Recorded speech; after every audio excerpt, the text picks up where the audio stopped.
काश मुझे भी ये सब पता होता तो मैं उस टाइम स्ट्रेस में नहीं आता जब मैंने डीएसए स्टार्ट किया था, क्योंकि उस टाइम में बहुत सारी प्रॉब्लम्स और भी झेल रहा था। जैसे कि मुझे इंग्लिश नहीं आती थी, मेरे सीजीपीए अच्छे नहीं बन रहे थे। फर्स्ट ईयर में जब मैं था तो मुझे बहुत सारी प्रॉब्लम्स हो रही थी। मैं एक ऐसे बैकग्राउंड से बिलोंग करता था जहाँ पे ये सब चीज़ें मैंने नहीं देखी थी, तो मुझे बहुत ज़्यादा प्रॉब्लम्स हो रही थी।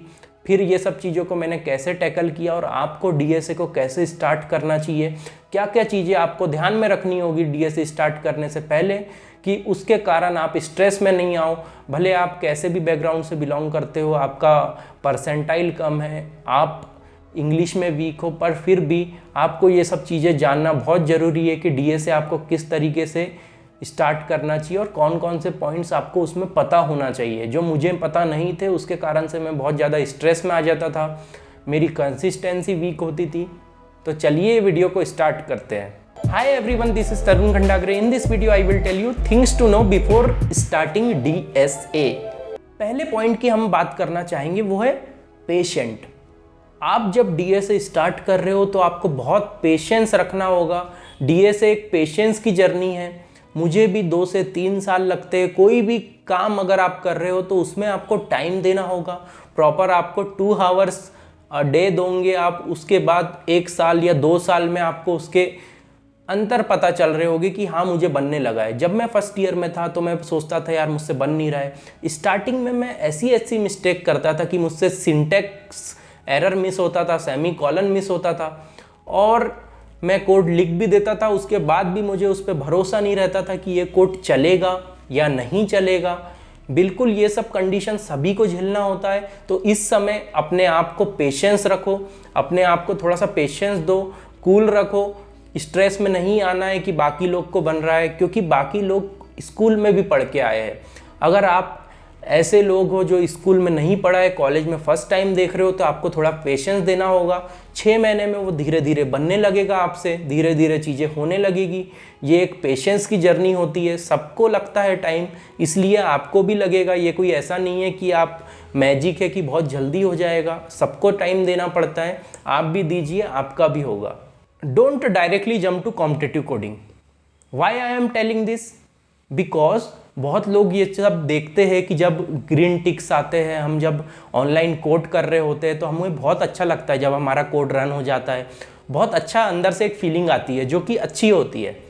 और वो तो बहुत ही अच्छा लगता है जब कोड शेप पे कोई रेटिंग देख रहे हो हम किसी की कि यार वो तो 5 स्टार कोडर है, वो तो 4 स्टार कोडर है। या आप कोड फोर्सेस पे रेटिंग देख रहे हो कि ये तो इस टाइप का कोडर है, इसने तो ये निकाल के रखा है, इसने तो ओलंपियाड फोड़ा है। तो ऐसे बहुत सारे चीज़ें हैं, किसी ने कॉन्टेस्ट निकाले हैं। तो ये सब सुनने में देखने में कूल लगता है, बट आपको एकदम से ये सब चीज़ों पे जंप नहीं करना है।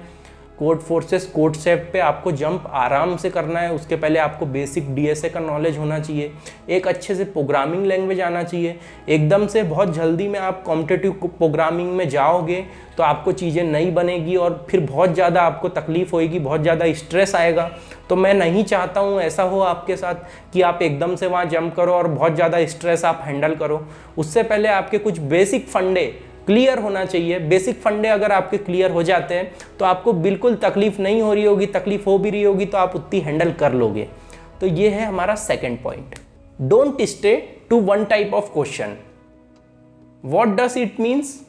इट मीन्स कि अगर आपने लिंक लिस्ट के क्वेश्चन सॉल्व कर लिए, एरे के क्वेश्चन सॉल्व कर लिए, आपने कुछ प्रॉब्लम सॉल्व कर ली है, उसके बाद आप वही प्रॉब्लम्स बार बार करते जा रहे हो, कुछ नई प्रॉब्लम्स पे नहीं जा रहे हो या आप नई प्रॉब्लम्स नहीं फेस कर रहे हो, तो आपको ऐसा लगेगा कि यार मुझे कोडिंग बनने लगी है, बट ओरिजिनली में आपको कोडिंग नहीं आ रही होगी। आपको हर टाइम नया क्वेश्चन चूज़ करना है, नया पैटर्न का क्वेश्चन चूज़ करना है। अगर आपको एरे बनना लगा है तो एरे के कुछ ट्रिकी क्वेश्चंस देखो, एरे के कुछ इंटरव्यू प्रॉब्लम्स देखो, एरे के कुछ अलग अलग चीज़ें देखो, या आप टॉपिक भी चेंज कर सकते हो। जब मैं प्रोग्रामिंग करता था ना तो उस समय क्या होता था मेरे साथ कि मैं स्टार्ट कर देता था, उसके बाद मुझे बनने लगता था और मुझे लगता था ये तो आ गया है मुझे। बट मुझसे कभी टीचर क्वेश्चंस पूछते थे या कोई दोस्त क्वेश्चन पूछता था, उस समय मुझे वो क्वेश्चन बनता नहीं था। उसका क्या रीज़न था? क्योंकि मैं एक ही क्वेश्चन पे स्टे करता था वही टॉपिक्स को बार बार रिवाइज करता था, और कुछ भी अगर थोड़ा सा भी डिफरेंट चीज़ें आती थी तो मुझे वो चीज़ नहीं बनती थी। तो ये सब चीज़ें को आपको ध्यान में रखना है, आपको different type of questions practice करना है कि जिससे आपका माइंड जो है वो डाइवर्ट रहे और माइंड जो है डेवलप हो अलग अलग टाइप के क्वेश्चन सॉल्व करने के लिए। अब क्या होता था कॉलेज लाइफ में कि कॉलेज लाइफ में आप टाइम को मैनेज नहीं कर पाते हो। आप थोड़ा पार्टी में चले जाते हो, आप थोड़ा दोस्त के साथ चिल करने चले जाते हो, आप थोड़ा वीकेंड पे घूम लेते हो, जो कि सही भी है, करना चाहिए। बट आप एक ऐसा टाइम निकालो जिसमें आप रेगुलरली कोडिंग कर रहे हो। तो टाइम मैनेज करना बहुत ज़रूरी है। इसके लिए आप नोट्स बना सकते हो कि मुझे सुबह जिम जाना है या मुझे सुबह रनिंग करने जाना है, उसके बाद मैं कॉलेज जाऊँगा, उसके बाद आके मैं 1 घंटे प्रोग्रामिंग को ज़रूर दूंगा, उसके बाद ही मेरे बाकी सब टास्क होंगे। तो इस तरीके का आप टाइम मैनेजमेंट कर सकते हो, अपने टाइम का शेड्यूल बना सकते हो, और कोई दिन आप अपने आप को रिलैक्स भी दे सकते हो। ये कोई स्ट्रिक्टली ओरिएंटेड नहीं है कि आपको स्ट्रिक्टली टाइम बाउंड रहना है। आप अपने आप को रिलैक्स दे के संडे थोड़ी ज़्यादा पढ़ाई कर सकते हो, सैटरडे थोड़ी ज़्यादा पढ़ाई कर सकते हो। वह आपके ऊपर डिपेंड करता है कि आप टाइम को कैसे मैनेज करते हो, क्योंकि हर किसी का लाइफ स्टाइल अलग होता है। तो सबका टाइम अलग अलग तरीके से मैनेज होना चाहिए, और ये आपके ऊपर निर्भर करता है कि आप किस तरीके से उसको मैनेज करोगे। Next thing is consistency. ये बहुत ही इंपॉर्टेंट रोल प्ले करता है कोई भी जब डीएसए सीखता है। मेरी भी कंसिस्टेंसी बहुत ज़्यादा ब्रेक होती थी जब मैं डीएसए स्टार्ट करता था, क्योंकि इसमें क्या होता है, जब आप लिंक लिस्ट पढ़ते हो या कोई भी टॉपिक पढ़ते हो तो स्टार्टिंग में वो बहुत हार्ड लगने लगता है। उसके बाद बहुत लोग थोड़ा ब्रेक लेते हैं। मैंने भी ऐसे किया था, मुझसे वो बनता नहीं था तो मैं थोड़ा थोड़ा पढ़ता था, फिर मेरी कंसिस्टेंसी टूट जाती थी। उसके बाद मैं फिर से वापस आता था, फिर कोशिश करता था करने की। बट मुझे ये सब किसी ने नहीं बताया था कि यार ये सब चीज़ें करने में टाइम लगता है। मुझे यही पता था कि यार लोगों से बन रहा है तो मुझसे क्यों नहीं बन रहा है। तो ये चीज़ आपको समझना होगा। Consistency is the key. आप डेली 1 आवर 2 आवर उस पर लगाओ, बनता है तो भी ठीक है, नहीं बनता तो भी ठीक है, बट आपको 1 to 2 आवर्स डेली लगाना है। आप देखोगे कि 1 मंथ बाद मैं इम्प्रूव हो गया हूँ, वो लेवल के क्वेश्चंस मैं सॉल्व करने लगा हूँ या उससे ऊपर के लेवल के क्वेश्चंस मैं सॉल्व करने लगा हूँ।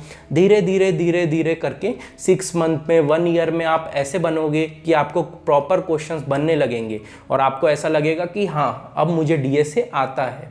तो इट टेक्स टाइम, आपको कंसिस्टेंस रहना होगा। मुझे ये उस समय किसी ने बताया नहीं था कि कंसिस्टेंसी इज़ द की। उस समय मुझे ऐसा नहीं पता था कि डीएसए में इतना ज़्यादा टाइम देना पड़ता है। मुझे लगता था ये कोर्स का सिलेबस है जो जल्दी से, जैसे कोर्स में ख़त्म हो जाता है 6 मंथ में, वैसे डीएसए भी ख़त्म हो जाएगा, इसमें ज़्यादा नहीं करना पड़ेगा। तो मैं बार बार बीच में ब्रेक कर देता था। वो आपको ध्यान में रखना है। अगर आप एक क्वेश्चन भी डेली करते हो तो ईयरली आपके 365 क्वेश्चन होंगे, जो कि काफ़ी होते हैं एक प्लेसमेंट निकालने के लिए, ठीक है। और जब भी आपकी कंसिस्टेंसी ब्रेक होती है तो नेक्स्ट डे आपको उसको रिटर्न लेके आना है। आपको याद रखना है कि यार कम से कम मैं एक छोटा सा क्वेश्चन तो सॉल्व कर ही लूँ। अगर आपका ज़्यादा ही हेक्टिक हो गया है शेड्यूल, आपके टॉपिक्स ज़्यादा ही आपको हार्ड लग रहे हैं, तो आप इसी वाले टॉपिक ला के थोड़ा सा उसकी भी प्रैक्टिस कर सकते हो, कभी आपका मन नहीं हुआ तो इस तरीके से आप डीएसए को अच्छे से धीरे धीरे स्टार्ट कर सकते हो। डीएसए पे घबराना नहीं है, सबका होगा, सबको आएगा। ये कंसिस्टेंसी इज़ द की, ठीक है। मिलते हैं न्यू वीडियो के साथ, तब तक के लिए चैनल को सब्सक्राइब करना। बहुत लोग चैनल देख रहे हैं बट सब्सक्राइब करके किसी ने नहीं रखा है, तो चैनल को सब्सक्राइब करिए, ठीक है। मिलते हैं न्यू वीडियो के साथ, तब तक के लिए टेक केयर, बाय बाय, सी या, हैव अ गुड डे।